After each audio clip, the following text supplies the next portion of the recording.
사도행전 17장에 보시면 여기 에피쿠로스 아파와 스토아 파파에 대해서 얘기가 나옵니다. 그래서 에피쿠로스 아파와 스토아 아파가 과연 무엇인지, 그들의 철학은 어떤 것이고, 그리고 기독교와 어떤 관계가 있는지에 대해서 간략하게 말씀을 드리려고 합니다.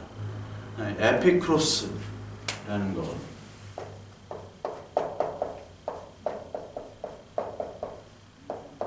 에피쿠로스가 있고 여기 스토아가 있습니다. 스토아 철학. 에피쿠로스는 다 아시다시피 쾌락을 추구하는 그런 철학이었어요. 쾌락. 근데 여기서 말하는 쾌락은 그냥 우리가 얘기하는 그냥 물리적인, 육체적인 그런 쾌락이 아니라 정신적인 쾌락을 얘기를 합니다. 그래서 에피쿠로스 아빠는 굉장히 합리적이고 정신적인 쾌락을 이야기를 하고 있습니다. 특히 에피쿠로스가 추구하는 것이 아타락시아의 상태.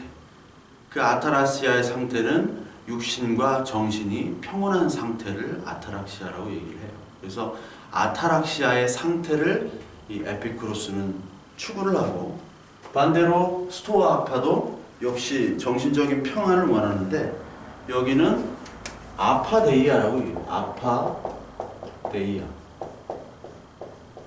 아타락시아, 아타락시아의 상태. 그러니까 우리가 기독교 용어로 보면 샬롬의 얘기를 하겠죠. 그 마음의 평안, 불안이나 고통과 그리고 고민거리들이가 없어지는 상태를 바로 아타락시아, 그리고 아파데이아라고 얘기를 합니다. 이 에피쿠로스를 먼저 살펴보게 되면 에피쿠로스는 원래 소피스트로부터 시작이 됩니다. 궤변론자, 소피스트. 그러니까 소피스트의 궤변론, 그들은 이제 쾌락과 그리고 출세를 추구했던 사람들입니다. 세상적인 성공. 그러나 그 소피스트들을 비판하면서 나온 것이 바로 에피쿠로스죠. 그러면서 여기에 트라시마코스라는 사람이 무도덕적인 행복론을 주장을 해요. 트라시마코스가. 그 트라시마코스는 무도덕적인 행복론에서 인간의 정의, 이 사회의 정의는 강자의 이익을 대변하는 것이지 약자들, 일반 평민들의 이익을 대변하는 것이 아니다. 그래서 이런 것들을 굳이 지킬 필요가 없다. 이 도덕과 사회 법률들을. 그래서 이 트라시마코스는 무도덕 행복론을 주장을 합니다. 이것이 어떻게 보면 니체 같은 주장이 되겠죠. 니체. 어린아이가 되라. 거기에 낙타도 나오고 사자도 나오죠. 낙타는 이 세상 권력 순종을 하는 것이 낙타입니다. 낙타가 무릎을 딱 꿇잖아요. 근데 사자는 거기에 대해서 욕망이가 싸워요. 용맹하게 싸우지만 결국 사자는 집니다. 가장 강한 존재, 가장 강한 이상향의 존재는 바로 어린아이. 법과 질서가 필요 없는, 그들에게 아무리 얘기해도 그들에게 법과 질서가 통하지 않는 그런 어린아이 같이 되라 라고 니체가 얘기했던 것처럼, 니체는 바로 이 트라시마코스의 그런 무도덕 행복론을 추구했던 사람입니다. 그런 철학자였어요. 그러니까 이 에피쿠로스는 그런 무도덕까지가 아니라 인간의 합리적인 것, 그리고 인간의 어떠한 그 마음의 논리적인 그런 판단력, 또 거기에 포함이 되죠. 물론 논리와 합리는 스토아 철학의 가장 기본입니다. 그러나 이 에피쿠로스 철학에서도 이성을 중요시 여겨요. 이성을 완전 배제하지는 않습니다. 그러니까 합리적인 어떤 쾌락들을 얘기를 합니다. 그러나 거기에 어떤 쾌락은 어떠한 것들을 목적을 달성하는 것이 아니에요. 목적을 달성하는 쾌락이 아니라 그 자체 인간의 마음의 합리성과 그 마음의 풍요로움에서 나오는 그런 아타락시아를 추구했던 사람들입니다. 그래서 이 도덕적 정신적인 쾌락, 거기서 말미암은 도덕과 그런 윤리들이 다 초월되는, 그래서 고통과 불안이 사라지는 그런 쾌락을 이들은 얘기를 했어요. 그러면서 에피쿠로스 학자들이 얘기했던 것 중에 하나는 죽음에 대한 두려움을 얘기를 하지 않았습니다. 죽음을 두려워하지 말라. 죽음 두려워 말라.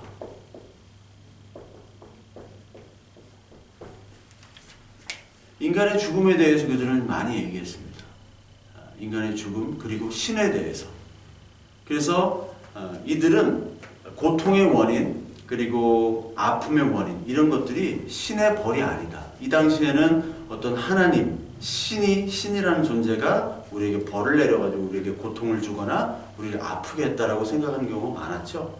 근데 신은 온전한 존재이기 때문에, 완전한 존재이기 때문에 우리에게 분노를 낼 수가 없다. 분노를 내지 않는다. 그 신은 우리를 분노의 대상으로 삼질 않는다. 초자연적인 존재고, 그렇기 때문에 인간 세상에서 관심이 없다라고 얘기했어요. 그러니까 신에 대해서 두려워하지도 말고 죽음에 대해서도 두려워하지 말아라 라고 얘기해요. 그러니까 죽으면은 영원한 평안이 존재한다고 얘기를 해요. 왜? 존재 자체가 사라지니까. 그러니까 신과 죽음과 사후 세계 그런 심판들은 없는 것이다라고 얘기를 했어요. 바울은 뭐를 얘기합니까? 바울은 부활을 얘기하고 심판을 얘기하고 하나님의 존재에 대해서 얘기를 하는데, 이 에피쿠로스 철학자들은 사후 세계는 없다. 사후 세계는 존재하지 않는다. 하나님은 우리에게 관심이 없다. 죽음도 없다. 죽음은 그냥 우리가 사라질 뿐이다. 존재가 사라질 뿐이다. 잠자서 영원히 깨어나지 않는 것처럼 우리의 감각도 그리고 우리가 느껴지는 것도 없이 우리 존재는 사라질 뿐이다 라고 얘기를 하는 게 바로 이 에피쿠로스 철학이에요. 그래서 에피쿠로스 철학자들은 물론 그 자연과학도 중요시 여겼습니다. 그러니까 자연과학을 통해서 이런 신들에 대한 두려움을 극복을 해야 된다고 얘기하는 것이 바로 에피쿠로스 철학자들이에요. 이 에피쿠로스 철학자들은 그렇기 때문에 경험적인 진리, 감각적인 진리들을 신뢰했습니다. 경험과 감각에 대해서 굉장히 신뢰를 했고, 이 사람들은 어떤 목적론적 주의자가 아니에요. 우리 성경을 보면 알파와 오메가, 하나님께서 이끄시는 것은 하나님 나라로 우리들을 이끄시는 거잖아요. 근데 거기는 목적이 있는 거잖아요. 근데 이 에피쿠로스 학파들은 목적이 없습니다. 알파로 오메가가 되는 것이 아니라 알파가 됐다가 오메가가 됐다가 또 뭐 베타가 됐다가 다른 식으로 여러 가지가 이제 섞여지는 거예요. 즉 이거를 비결정적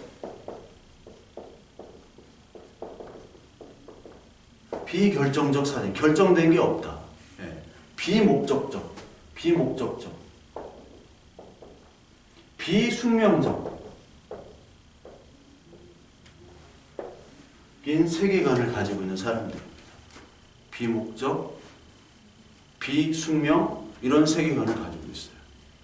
이 세계관이 가지게 된 이유가 뭐냐면, 이 에피쿠로스 학파를 설명할 때 가장 빠지지 않는 철학자가 바로 데모크리토스입니다.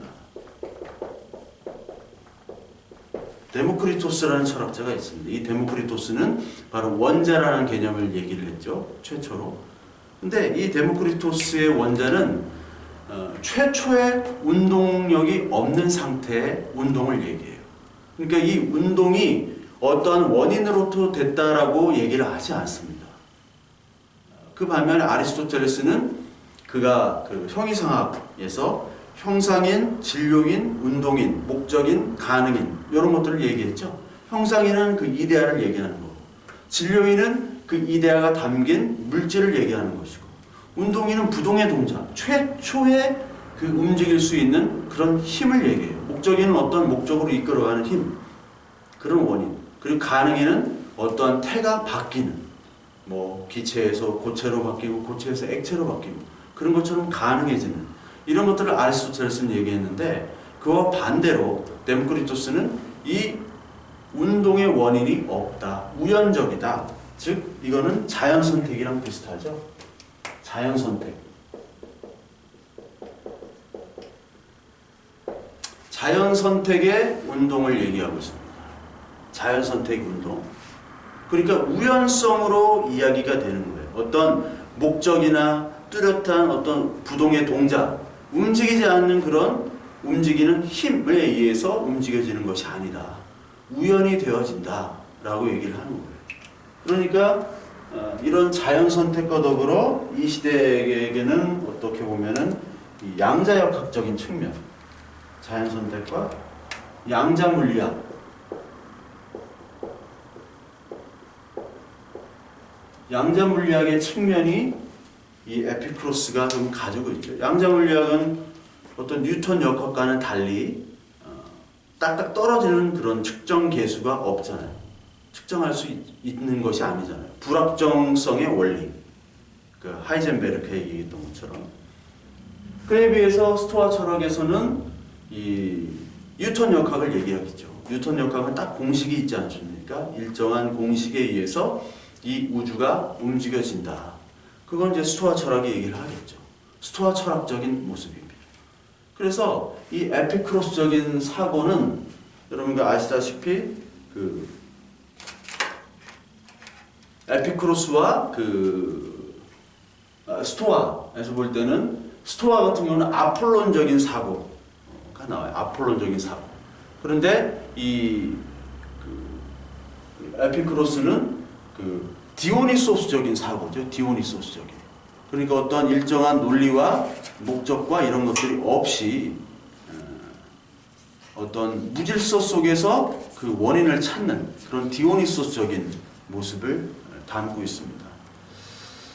그리고 이 반대로 이제 스토아 철학을 보면은 그 스토아라는 말이 원래 이게 스토익에서 나온 건데 스토익은 금욕이라는 뜻입니다. 금욕. 그러니까 스토익은 뭔가를 뭐 짜내는 거죠. 논리적으로 짜내고 참고 인내하는 것. 그래서 이 스토아 학파의 가장 핵심 단어는 로고스입니다. 로고스. 요한복음 1장에 나오는 그 로고스를 얘기해요. 근데 성경에서 얘기하는 로고스와 스토아 학파에서 얘기하는 로고스는 다릅니다. 이 스토아 학파의 최초의 철학자는 이제 제논부터 시작해서 세네카, 그 유명한 세네카, 그 다음에는 마르쿠스 아우렐리우스, 로마의 황제였던 그 로마 5현제의 맨 마지막 BC AD 180년까지 그 아우렐리우스가 황제를 지냈죠. 그러니까 이 스토아 철학은 논리, 합리, 자연학, 요런 윤리학 이런 것들을 그 로고스의 대상으로 삼았어요. 그래서 로고스, 이 우주 만물을 움직이는 우주의 불변의 법칙을 바로 로고스라고 얘기합니다. 로고스. 이 우주 만물의 불변의 법칙을 알기 위해서는 우리는 논리와 자연과 그리고 윤리학을 배워야 되는 거죠. 그래서 로고스를 중시하는 이 스토아 학파에서는 고통을 영적인 훈련이라고 얘기를 합니다. 영적인 훈련. 참고 견디고 이겨내는 것.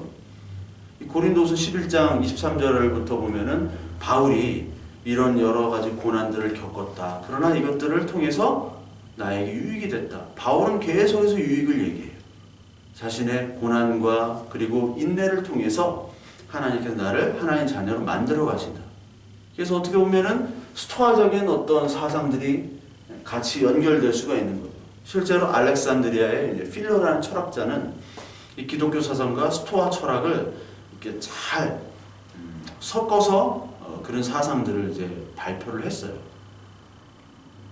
근데 스토아 이따 알아보겠지만 기독교와 스토아 철학은 유사성도 있지만 다른 점이 있습니다. 왜냐하면 그 로고스에 대한 정의가 달라요. 로고스가 하나님 예수 그리스도를 로고스로 삼질 않습니다. 이따 나오겠지만 그 로고스는 참고 견디고 이겨내서 그 로고스를 발견하는 사람들, 이 사람들을 모델로 섬기고 모델로 그를 추앙하는 것이 바로 이 스토아 철학이에요. 그래서 우리가 오디세이아 있죠? 오디세이아.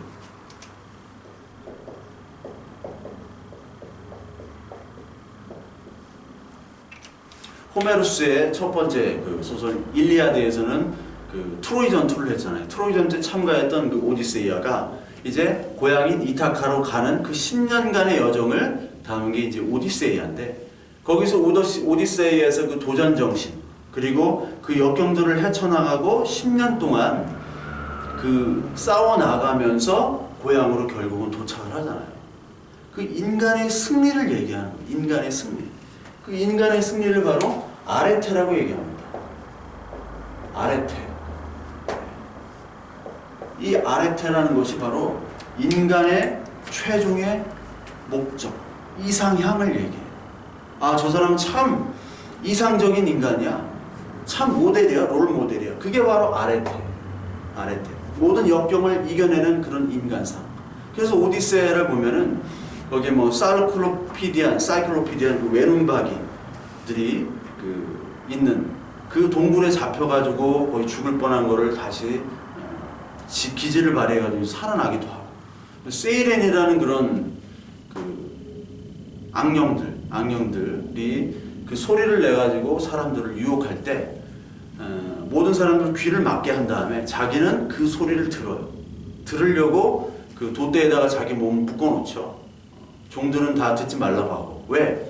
종들은 못 듣게 하고 자기는 그 악령들의 세계의 소리를 들어야겠다. 그런데 그 소리를 들으면 막 바다에 빠져 죽고 거기에 홀려가지고 죽으니까 자기 몸을 묶어놓는 거죠. 이게 바로 인간의 도전 정신을 얘기하는 거예요. 즉, 이 스토아 철학은 여기 나온 것처럼 에피쿠로스 비결정적, 비목적적, 비숙명론적인데 반대로 결정적이겠죠. 결정적, 목적적, 숙명론적이에요. 근데 이 목적적이나 숙명론적, 결정적이라는 것이 이 로고스에 들어가는 거죠. 로고스의 목적에 맞게 로고스에 순종하는 것이 인간상인데, 로고스를 어떻게 그냥 맹목적으로 순종하느냐? 그게 아닙니다. 아레테적으로 이 로고스가 추구하는 인간 그리고 우주 불변의 법칙을 우리가 적극적으로 거기에 동참할 때 이러한 아레테 인간이 되는 겁니다. 그냥 무조건 순종하는 것이 아니에요. 그래서 이 스토아 철학은 로마의 통치 철학이 됩니다.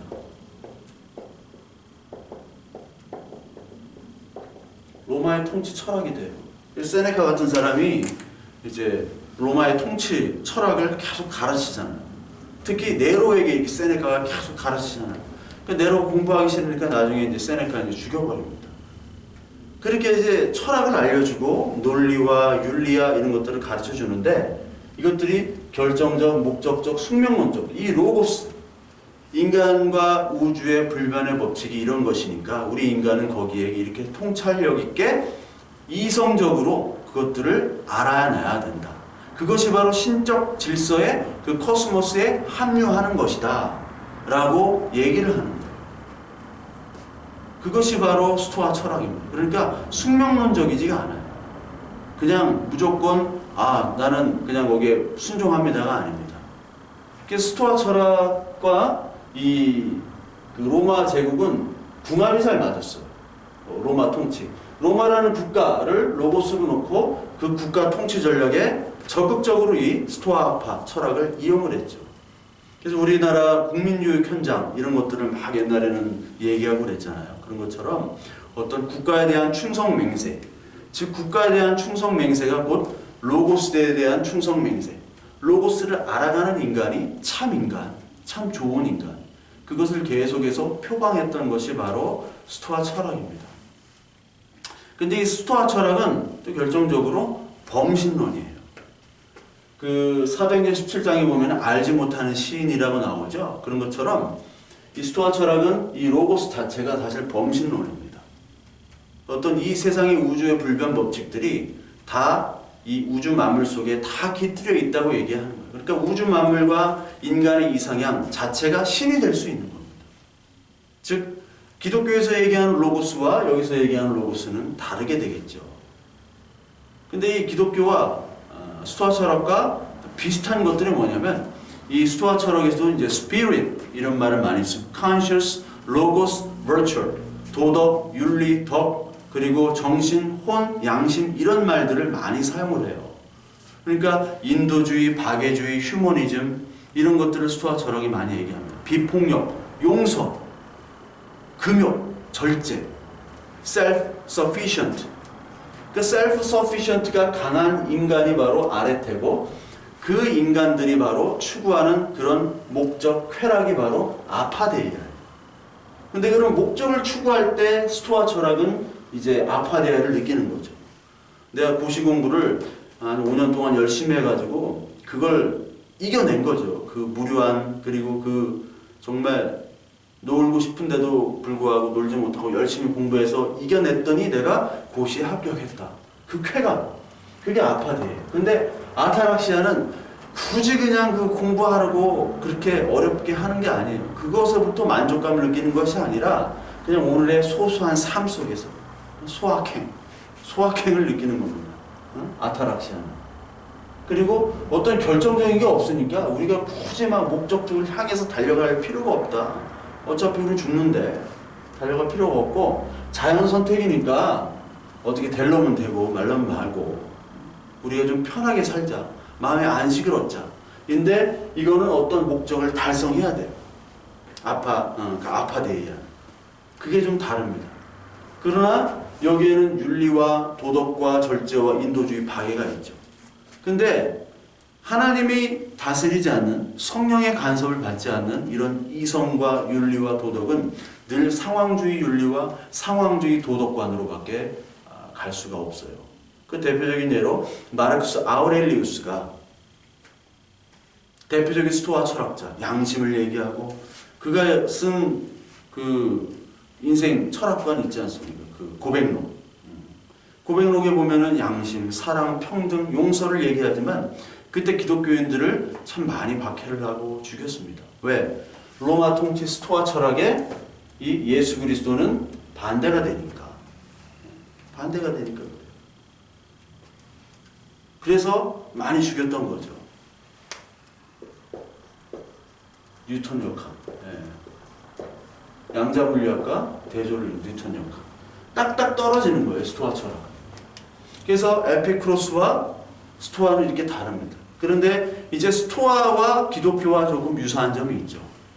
왜냐하면 그 유사점은 뭐냐면 신을 일단은 긍정한다는 겁니다. 하나님. 그러니까 요한복음에 나오는 그 로고스. 물론 그 로고스가 하나님을 얘기하지는 않지만 신에 대한 것들을 적극적으로 긍정을 해요. 스토아 철학.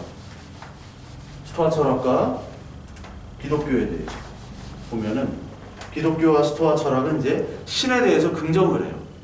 그러면서 신적 근원에 관심을 갖는 것이 바로 기독교와 이 스토아 철학의 좀 유사점이죠. 그리고 세계 이성, 인간 이성, 인간 이성을 좀 강조합니다. 우리 예수 그리스도께서도 우리에게 만나 주실 때 우리의 지식과 감정과 우리의 모든 것들을 다 사용하셨죠. 그 중에 하나가 또 이성적인 부분이에요. 이성적인 부분. 그리고 여기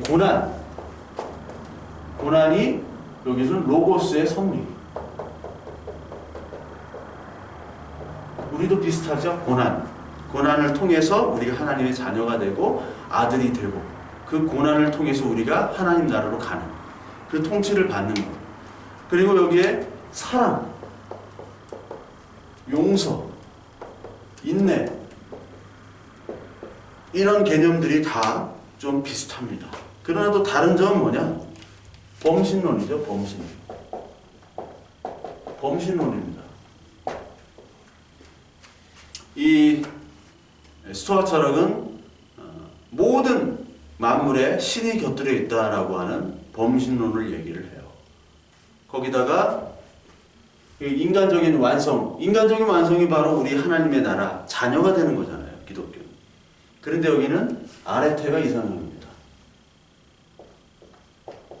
아레테가 이상형이에요.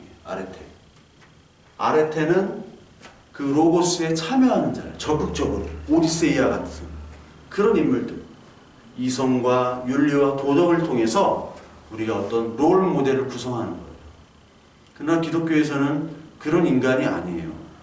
도덕적인 인간, 윤리적인 인간, 어떤 목적을 지향하는 인간이 아니라 하나님의 자녀가 되는 겁니다. 그것과는 달라요. 교회에서 자꾸 이런 식으로 어떤 국가적인 인재, 그리고 하나님의 자녀로서 뭐 다니엘을 놓고 막 다니엘처럼 막 총리가 되고 뭐 완벽한 인간이 되고 그래야 된다. 하나님의 이름으로 능력 주실 거다. 믿는 자에게 능치 못함이 없음이라 이렇게 얘기하지만 그게 아니에요.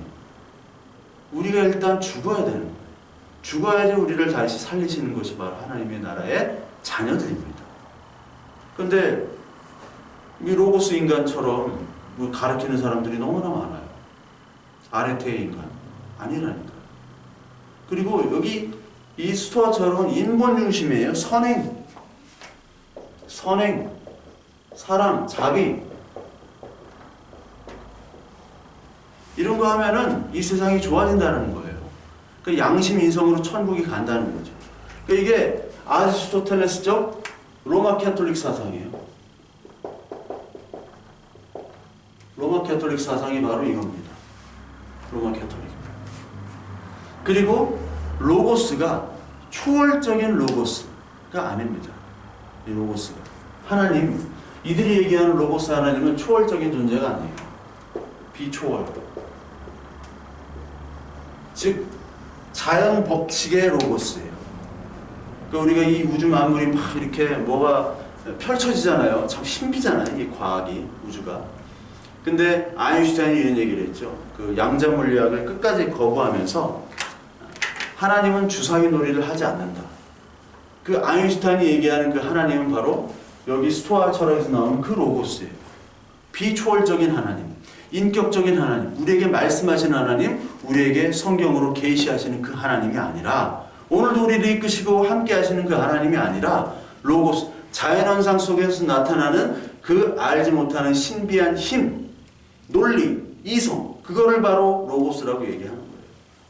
그러니까 이 로고스와 요한복음에 나오는 헬라어로 로고스, 로고스는 틀린 겁니다. 물론 단어는 똑같아요. 틀려요, 전혀. 그러니까 기독교와 스토아 철학을 분리하면서도 동시에 이런 인간 교육에서 고난과 사랑과 용서 이러한 개념들을 하지만 여기에 온전한 사랑과 용서는 예수 그리스도밖에 없는 겁니다. 예수 그리스도 십자가밖에 없어요. 정의는, 사랑은, 용서는, 인내는 없어요. 근데 교회에서도 자꾸 이런 걸 가르쳐요. 성령과 하나님의 말씀을 빼놓고 이런 것들을 계속해서 가르칩니다. 그래서 아레테 인간이 되자 해가지고 막 교회마다 그 대안학교 만들어가지고 그렇게 뭐 인재를 만든다고 하지만 그런 기독교 학교 치고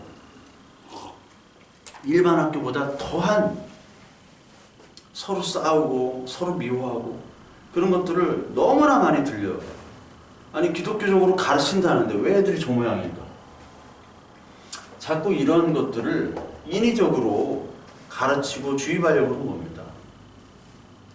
인위적으로 가르치고 주입해야지 세상 사람들이 좋아하고 학교가 운영이 되는 거예요. 학부형들이 좋아하고. 아니거든요.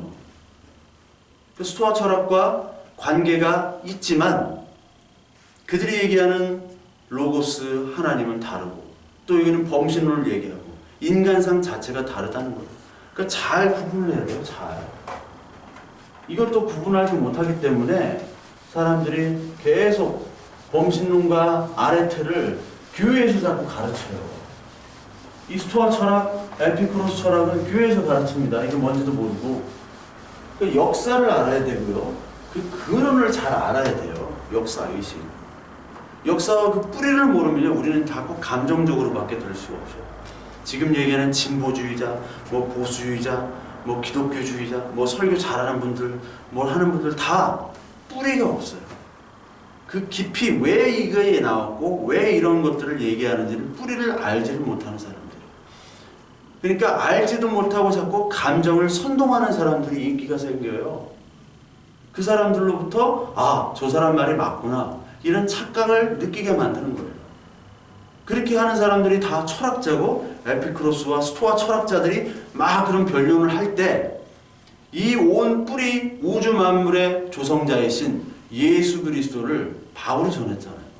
그게 바로 교회의 역할인데 그 교회 역할을 하기 위해서는 이런 역사와 그 모든 뿌리와 이 하나님과 그리고 모든 이 세상에 왜 이렇게 될 수밖에 없는가에 대한 진지한 고민과 연구와 공부가 필요합니다. 그걸 다 놓고 그냥 무작정 그냥 열심히만 하자, 열심히만 인재 만들자 하면 다 망하는 겁니다. 교회가 다른 걸 하고 있어요. 영 쓸데없는 거. 마지막으로 이렇게 정리를 해보면요. 에피쿠로스, 디오니소스적이라고 그랬죠. 디오니소스적. 그리고 여기 스토아는 아폴론적이라고 했어요. 아폴론적이라고 했어요. 그리고 이 에피쿠로스 학파는 공리주의. 최대 다수의 최대 행복 아시죠? 벤덤의 공리주의 그리고 경험론. 영국의 경험론. 그리고 이제 스토아 학파는 반대로 대륙의 합리론으로 좀 이어지죠. 그리고 관념론입니다. 관념론은 뭐 독일이 많이 발달했죠. 관념론. 그리고 이 공리주의, 경험론은 이제 로크, 흉 이런 사람들. 그리고 합리론 같은 경우는 뭐 스피노자, 데카르트, 라이프니츠 이런 사람들. 그래서 대륙의 합리론과 이 영국의 경험론이 합쳐진 게 바로 임마누엘 칸트죠. 임마누엘 칸트가 이것들을 다 하죠. 그래서 요 인지를 어떻게 하느냐? 칸트는 인지를 어떻게 하냐면 이 경험에 대해 경험을 가지고 우리가 인지하지만 그 틀이 합리론에는 어떤 관념의 틀에 갖춰 놓았을 때만이 우리가 오성이 발휘가 된다. 그거예요. 그러니까 합리론과 경험론이 싸우는 게 뭐냐면 우리의 인식론은 경험에 의해서 인식이 된다. 아니다. 여기는 관념이 있다. 하나님을 어떻게 예를 들면 하나님을 어떻게 경험하느냐? 하나님을 직접 체험해야 된다. 아니다. 하나님이라는 원래 본유의 개념이 있다. 근데 칸트는 이걸 잘 섞었어요. 이 경험이 필요하다. 근데 경험은 어떤 하나님이라는 어떤 틀 안에 있을 때 딱 나오는 것이다. 붕어빵 먹고 싶다. 붕어빵을 어떻게 만들지? 붕어빵 먹어봤어? 맛있어? 붕어빵이 뭐지? 어떻게 만들어질까? 하는데 붕어빵이라는 재료를 가지고 붕어빵 틀에 넣었을 때 붕어빵이 나온다라고 하는 게 바로 칸트의 철학이에요. 이 칸트의 철학 이후에 이제 피테, 쉘링, 그 다음에 헤겔이 있죠. 헤겔이 중요한 이유가 헤겔에서 두 파가 갈라집니다. 헤겔을 접목시키거나 비판했던 헤겔을 접목시켰던 사람, 이게 유물론자죠.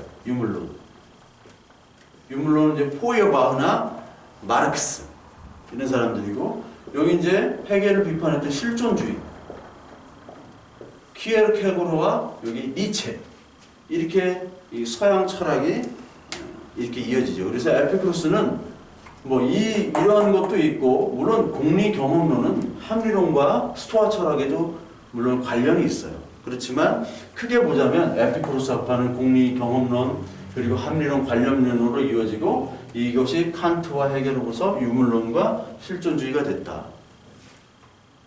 그래서 실존주의의 맨 마지막인 이제 니체는 사실 이 에피쿠로스, 가장 어떻게 보면 에피쿠로스적인 인물이에요.